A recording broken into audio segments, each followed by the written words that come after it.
Okay, so Blood Simple, the first Coen Brothers film, and I have to say I'm a little bit disappointed by it. Um, it reminds me greatly of Tarantino's first film, Reservoir Dogs, and it's okay, but obviously he went on to do better things and greater things and use more of his technique. And obviously, in this film, you can see where the Coen Brothers began and their technique, and that's quite interesting. But as a film on its own, I don't think it has loads of things to offer, which their later films did, like Tarantino's films. You have obviously Frances McDormand, who she's always sort of been in their movies and seen, obviously her in quite a few things. But Raising Arizona was a real like gem of a little movie, and it had stuff in it that really worked, and it was funny and all that stuff. And then obviously they did Fargo. I really like Miller's Crossing. I was like, oh, blown away by it. Obviously, I had to sort of get into the mood of it because I would obviously rewind and stuff, and because the way they talk is very fast to me. I was like, oh, this guy's quite fast. Gotta get into it. But so I really enjoyed that movie. Really liked Big Lebowski. Really liked True Grit. Really liked No Country for Old Men. That's a good movie. I'm just trying to think what else it is. Where Art Thou? Where Art Thou, my brother? You know that one. Was it Where Art Thou? Something like that. It was called something like that. But anyway, that was good. Serious Man, not so good. Um, Barton Fink, okay. I think this kind of ranks up in the okay ones they've done. I mean, it's all right. It's just there's not really that much to it, which was a bit like the problem I have with Reservoir Dogs. It's just like subtle and nothing much completely going on. And then they try to make out more stuff's going on, but then actually nothing much really goes on at all.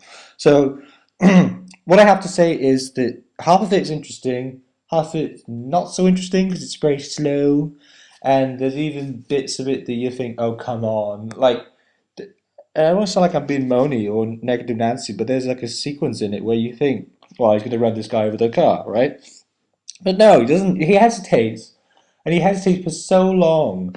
Doesn't throw him in the incinerator with the fire thing, just get rid of him. But no, drive along, and then he's still alive, sort of. And then, then sort of drives along, and that wouldn't happen in a later Coen Brothers film. I don't understand where that. I understand they're trying to show that hesitation that he has that he can't kill somebody. He's not a violent man, like the sheriff. Well, not the sheriff, but is he like sheriff? I don't know exactly, but what that the big fat guy or whatever. He obviously invokes like he can be quite violent, and then obviously then he pretends like he killed those people and stuff. But even the spoilers are on the back of the movie's of the movie's DVD case, and I think that really shows how old this movie is. I mean, there are things about it that are interesting, but there are things about it that are less interesting. Like for so long, you take so long just to get around like this tiniest plot detail of some guy who's jealous about that she's found a new lover. So then hires an assassin. Assassin doesn't want to really want to do it, but then so does it for the money and all those things. And it's just okay. And that's the problem I have that the other films didn't really go on for like what seemed like a long, long, long, long time, and there was never that sense of, oh, hang on, I'm getting a bit bored now, and I'm getting bored a little bit, and I'd never really done that with a Coen Brothers film. I did got a little bit pissed off at the end of Serious Man. I mean, I was like, oh god, it's like mediocrity. I can't believe it's just it wasn't a Coen Brothers film. It was just like something else, and Barton Fink was just a really weird film. I couldn't make its mind up what the hell it was. One minute it's something trying to say something to Hollywood, you step up your ass about making a bad movie, and then one minute it's about some studio executive trying to piss off, and then it amounts to nothing. So I don't know what that was trying to really say because it didn't really say anything. And then this doesn't really say much. There's hardly any dialogue in it, and it's not obviously trying to be anything like Drive. You obviously know Drive had hardly dialogue, but this has even less dialogue than Drive. So I don't know what that's all about. And to be honest,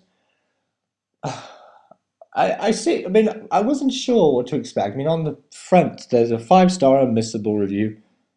Hang on, this is not a 5-star film. I'm sorry. There are flaws to it. You can see in it, which aren't in their later films, apart from obviously the ones they didn't like that much. But let's forget about the ones they didn't really like so much because they're not really important. You have the main ones like The Big Lebowski, which had funny stuff in it. Really, really good performance in Jeff Bridges. Here, the only person who really stands out is Frances McDormand, and the rest of them fine, I guess, but don't really evoke presence that the actors in the later films they did had. So it's okay, watchable, I guess, but a little bit boring and not a Coen Brothers film. There are little bits of it you think, oh, that's a little bit like a Coen Brothers film. Oh, yeah, and the way they do some of the violence, oh, that's like a Coen Brothers film. And oh, they have like a scene where they do something and then they sort of have somebody being killed, or they wash out the blood and stuff. That's like a Coen Brothers film, but Coen Brothers films aren't slow.